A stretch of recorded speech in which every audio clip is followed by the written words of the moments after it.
I remember driving to my property after a week of back-to-back work meetings. After years of living in an upscale neighborhood governed by a homeowners association, I spent most of my time traveling to manage my company's offices. The evening was cold from days of rain when I made that trip in late fall. When I arrived at my driveway, I saw something so strange that I had to get out of my car to check my vision. A huge makeshift warehouse had sprung up on my land. With tall aluminum siding, locked double doors, and a small authorized personnel only sign, it was massive. I stood in the rain with my car lights illuminating this monstrous addition that had no place on my property. I hadn't been around in a few weeks due to work project deadlines, so maybe this was the HOA or a neighbor's desperate attempt to store materials.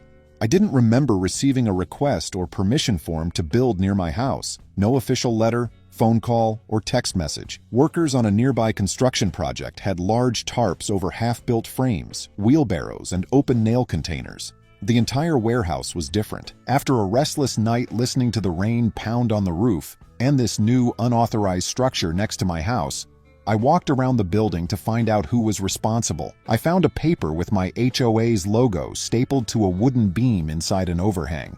For urgent seasonal needs, the HOA granted construction workers temporary permission to store building materials on this land. However, the letter did not specify whose land it was. My name was not mentioned, but my address was. I was furious. The HOA, led by Celestine, whom I had only met twice, had designated my property a construction storage zone. Ironically, a huge push to finish a new community clubhouse before winter may have explained it.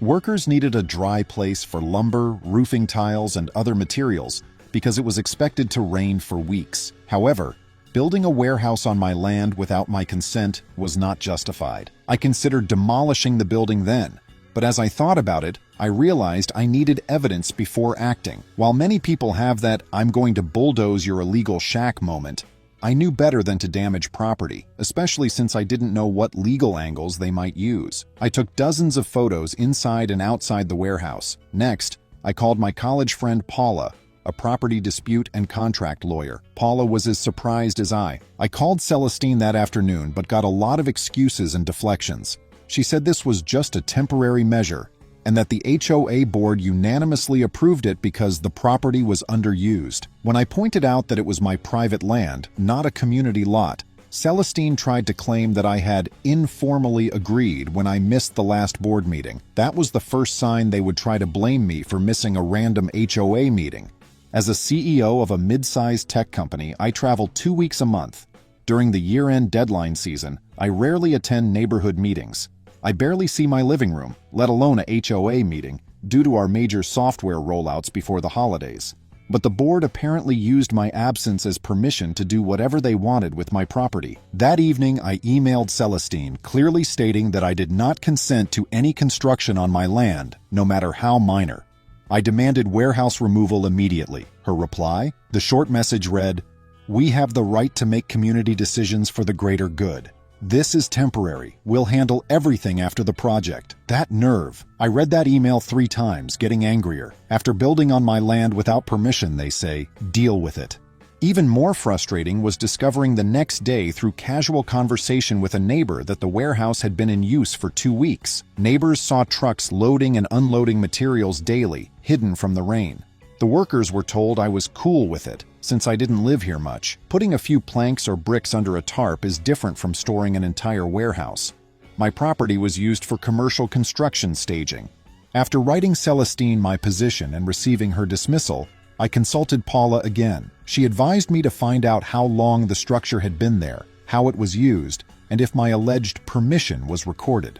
She also suggested I check for HOA claims that could disqualify them from legal protection. If a HOA violates its charter or an owner's constitutional property rights, you can sue in some states. The following days were spent doing that. I first spoke to my immediate neighbors, retired couple Damon and Iris, who had lived there for over a decade. Damon took pictures of the warehouse's early construction. Keeping digital albums of neighborhood events was his hobby. Damon's photos showed the structure's skeleton going up 3 weeks before I found it, with workers installing aluminum siding and rolling in large crates of supplies. Images were gold mine evidence. A fascinating detail was revealed by Damon and Iris. The last HOA meeting had voted on repurposing unused land for short-term community projects. Damon remembered no address or homeowner for the land. He also remembered Celestine saying, "We've received an informal verbal agreement from the owner." That was probably me. However, I was out of state, likely visiting our main office in another city, so I never gave any verbal agreement. This showed how Celestine was using my absence to advance her agenda. The rainy season was in full swing when I was gathering this information.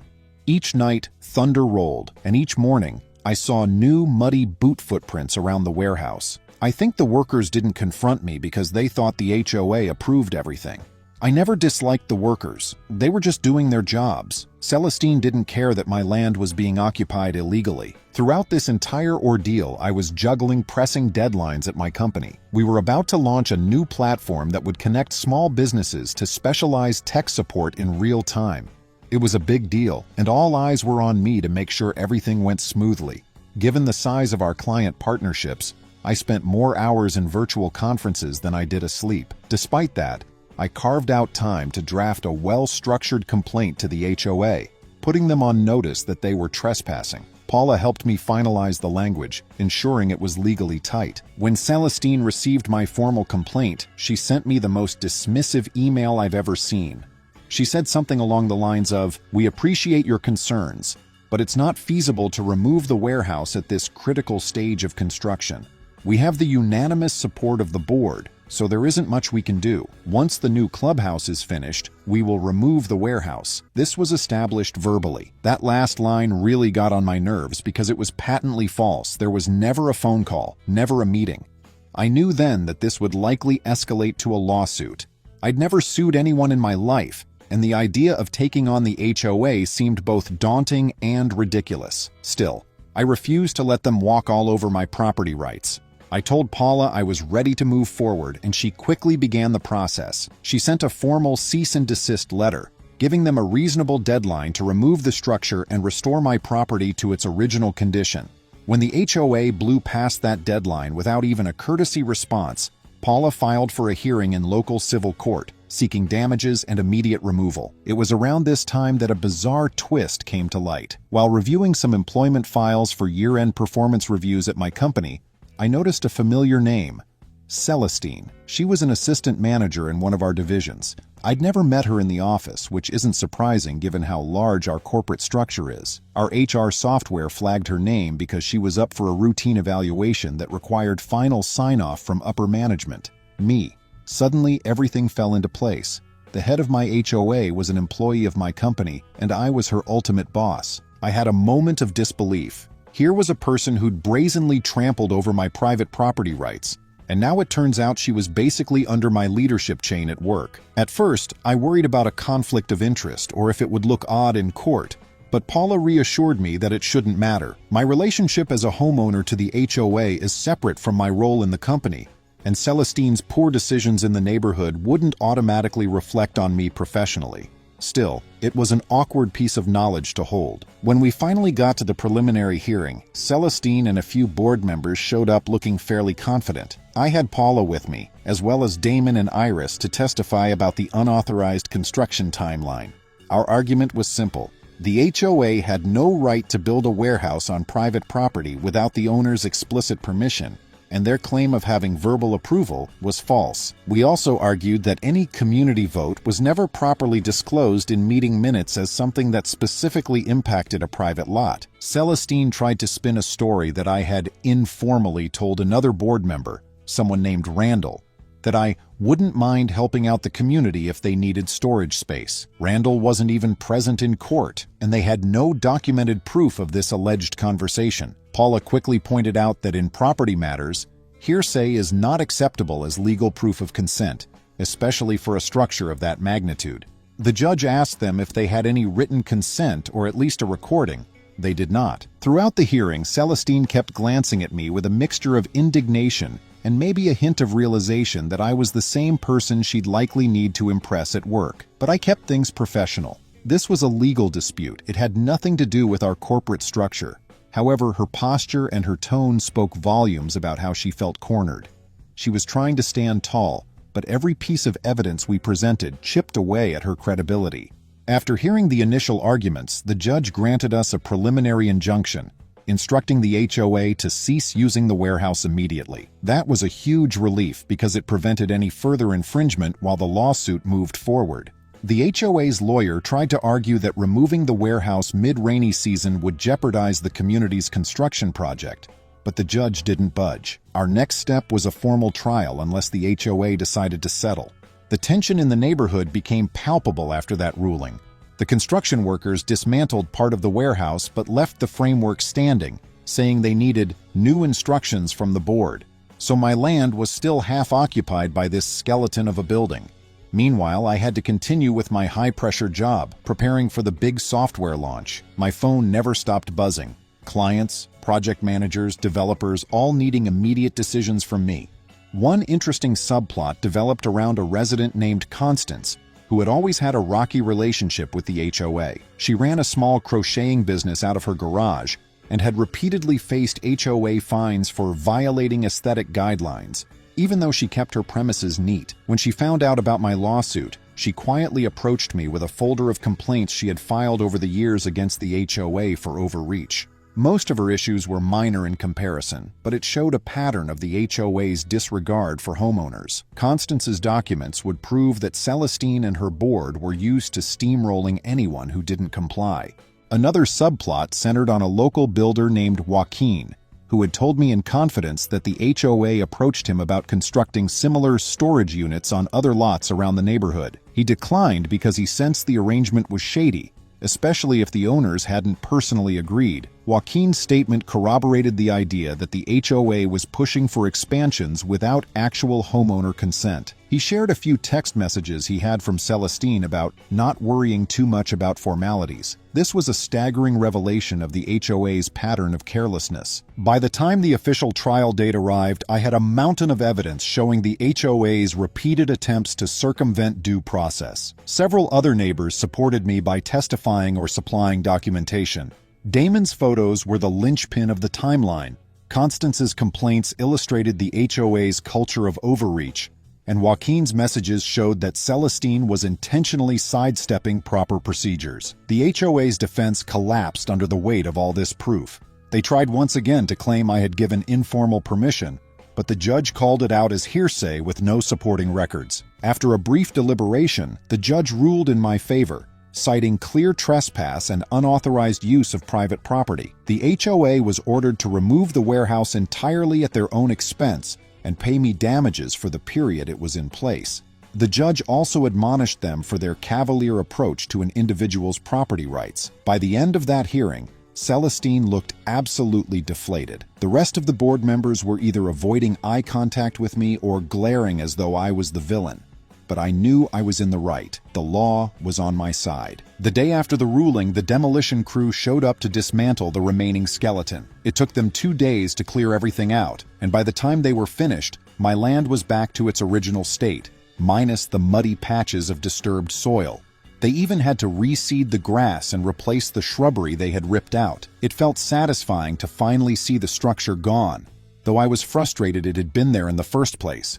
I wondered if the HOA had learned their lesson, or if they'd just find another gullible homeowner to exploit. Of course, the gossip mill in our neighborhood was in full swing. Word got around that I had sued the HOA and won, and many people I barely knew suddenly wanted to talk to me about it. Some were supportive, congratulating me on standing up for my rights, while others were more reserved, worried about what might happen if the HOA decided to crack down harder on smaller issues, like lawn maintenance or mailbox regulations. I tried to reassure the concerned neighbors that the legal victory would, if anything, force the HOA to follow proper procedures and not run roughshod over private property. Meanwhile, on the professional side, I still had that small matter of Celestine being an employee. To my mild surprise, our HR department scheduled a routine performance review meeting a few days after the court decision. Since I'm the CEO, I don't personally conduct every employee's review. I rely on managers and directors, but in certain cases, the final approval or any changes to departmental structure might need my sign-off. During that period, Celestine's name landed on my desk, flagged for a managerial reorganization that might affect her role. I had no intention of using our legal battle to influence any decisions about her job. That would be unprofessional and unethical. However, I also wasn't about to go out of my way to protect her position. She had proven herself to be someone who acted unethically in a position of authority, at least in the context of the HOA. I left the HR documents as they were, meaning if her direct supervisors felt there were performance issues, they could address them as they saw fit. I kept my distance from the process to avoid any conflict of interest. A few weeks later, I learned through internal channels that Celestine was being considered for a promotion, but was ultimately passed over. Apparently, there was a question about her ability to manage resources responsibly, and ironically, that was relevant to the job. Although our HR department didn't reference anything about the lawsuit, it's likely word got around about her questionable decision-making outside of work. Plus, her immediate boss had noted some irregularities in how she handled budgets. I didn't intervene. I simply allowed the standard corporate procedures to unfold. I guess you could say that was a form of consequences catching up to her, though not a direct punitive action on my part. Around this time, the HOA decided to hold a special election to replace some of the board members who faced criticism over the warehouse fiasco. A local group of homeowners demanded more transparency and better communication, citing my lawsuit as a catalyst. Damon and Iris spearheaded a small committee to research alternative ways to manage community decisions without infringing on private property. Meanwhile, Celestine kept a low profile. Some people claimed she intended to resign from the HOA board. Others said she wanted to cling to her position. I kept myself largely out of HOA politics once the warehouse was gone, focusing instead on my job, especially since our product launch had been a huge success, and we were rolling out new features that required a lot of oversight. Occasionally, I'd see Celestine at a distance in the office building, but we never spoke directly. She knew I was the person who took her to court, the same person who had the final say on many corporate matters. If she felt any discomfort, that was on her. I wouldn't do anything malicious, but I also wasn't going to be her ally. One weekend, when I actually had time to relax, I decided to throw a small barbecue for neighbors who had been supportive. Damon and Iris came, as did Constance, who was thrilled about how the new HOA elections were shaping up.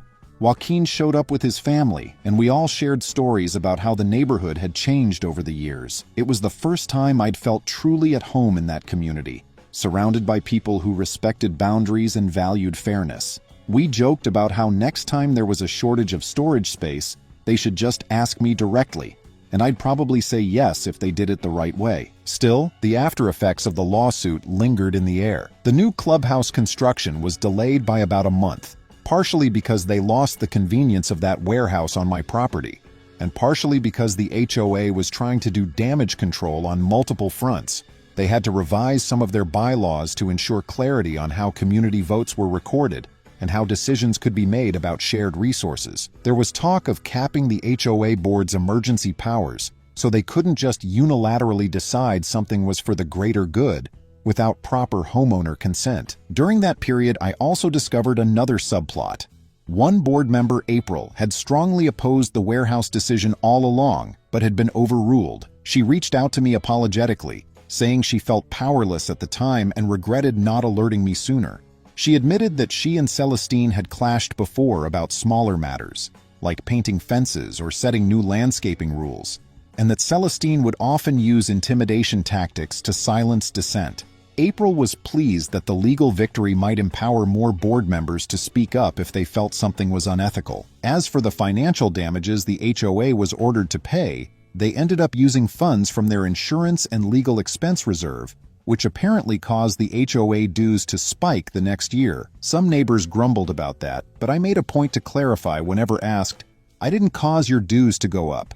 The board caused this by ignoring the law. People were free to blame me if they wished, but logically, it was the board's reckless behavior that led to the lawsuit in the first place."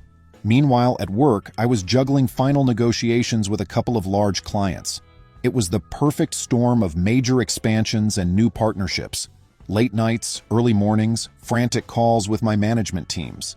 Amidst all of this, I received a carefully worded email from Celestine in her company capacity. She asked for a meeting regarding new budget recommendations for her department.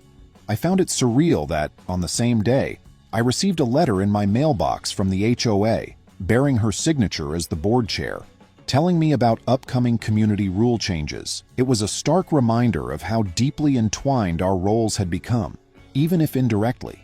In the budget meeting, Celestine barely made eye contact. She spoke in a calm, businesslike tone, presenting her department's figures.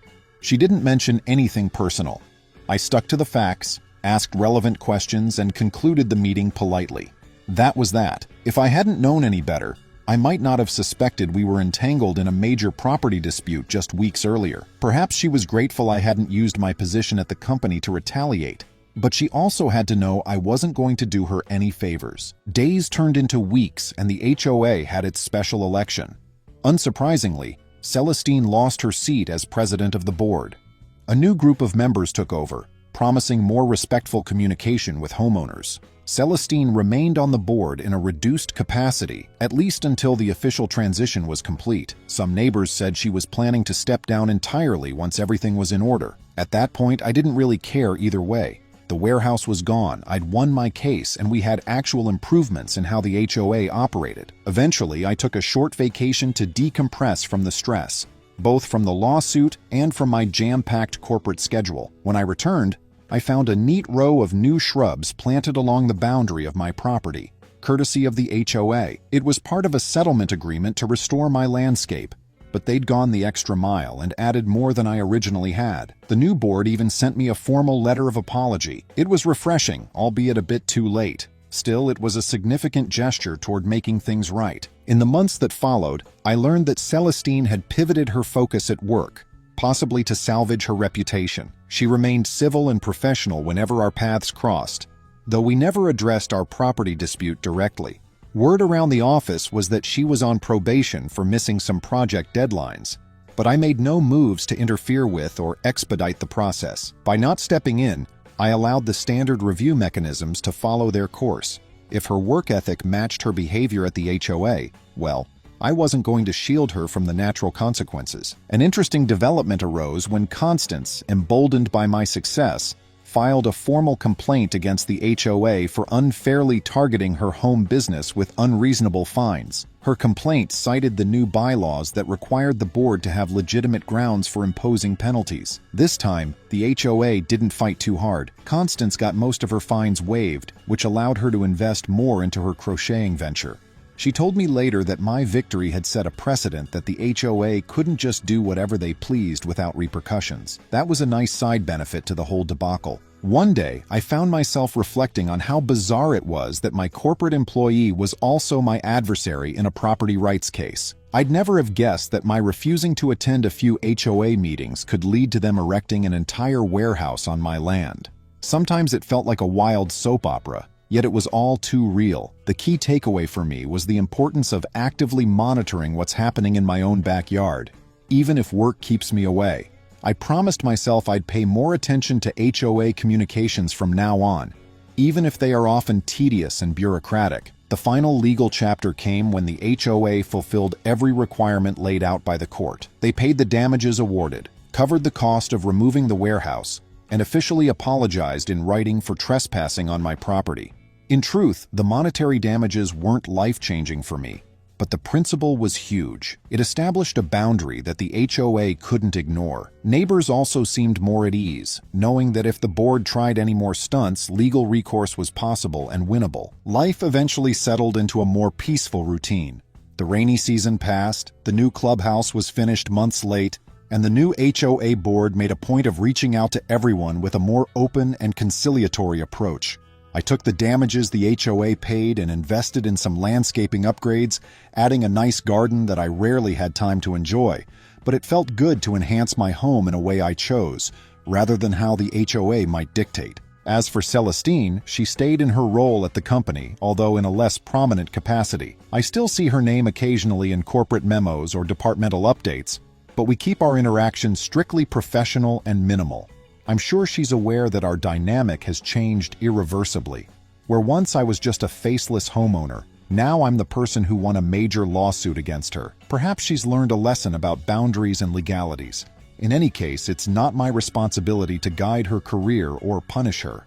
She'll have to carve her own path. From time to time, new neighbors will ask me about the warehouse story, which has turned into a bit of local folklore. I always recount it calmly, emphasizing the importance of reading every HOA document carefully and standing up for your rights. Some folks chuckle, thinking it's blown out of proportion, but those who lived through it know how disruptive it was. If my story helps them avoid similar problems or stand firm against overzealous community boards, then at least something positive came out of the fiasco. In the end, I remain grateful for the neighbors who supported me and for my friend Paula's unwavering legal expertise. I'm also thankful that the court system worked. It's not every day a homeowner successfully pushes back against a well-entrenched HOA.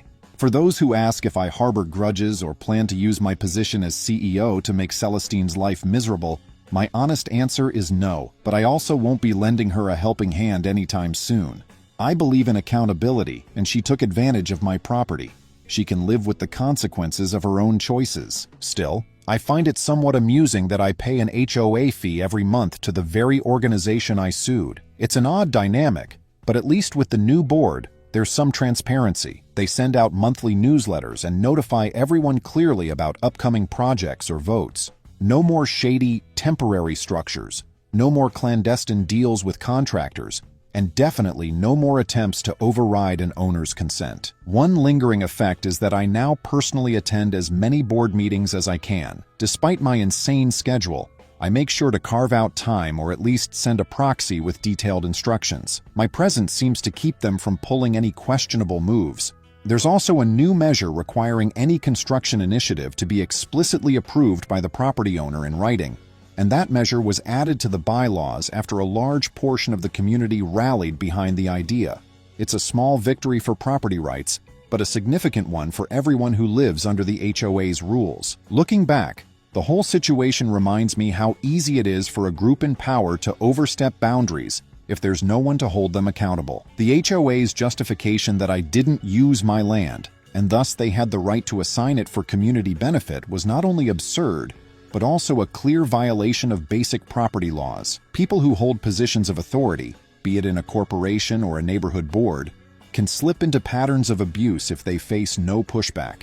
Standing up for myself set a precedent and ensured such an egregious act won't happen again, at least in our little community. Sometimes I wonder how different things might have been if I weren't traveling so much, or if Celestine and the board had tried a polite approach, like a genuine request. I might have said yes if they asked properly, especially if they offered to compensate me or sign an agreement to restore the property. But they chose deception, figuring I was absent and ignorant of neighborhood affairs. They gambled, lost, and ended up costing the community both time and money. Lessons learned all around. In a way, I'm thankful for the clarity this brought. It reinforced my perspective that even if you're busy, you can't afford to let others make decisions about your property without your direct involvement. And it's not about being paranoid, it's about maintaining healthy boundaries. When an organization, be it an HOA or any other governing body, crosses those boundaries, there need to be real consequences to deter them from doing it again. If you let them slide once, they'll keep pushing. One last tidbit. Celestine eventually sent me a short note delivered through the company's internal mail system. She wrote that she understood the outcome of the lawsuit, respected the court's decision, and apologized for any misunderstandings. It was a tepid apology at best, still dancing around the reality that she knowingly built on my land without permission. I didn't respond. After all, I'd already won the legal case, and I wasn't interested in continuing a dialogue with someone who had twisted the truth for her own ends. The note did confirm, in a subtle way, that she'd stepped down from the HOA board entirely after the new leadership took over. That piece of news might have relieved a lot of homeowners who'd grown weary of her heavy-handed tactics. As for me, I figured it was the final page in that chapter. I had no reason to dwell on it further. Friends, thank you. See you soon.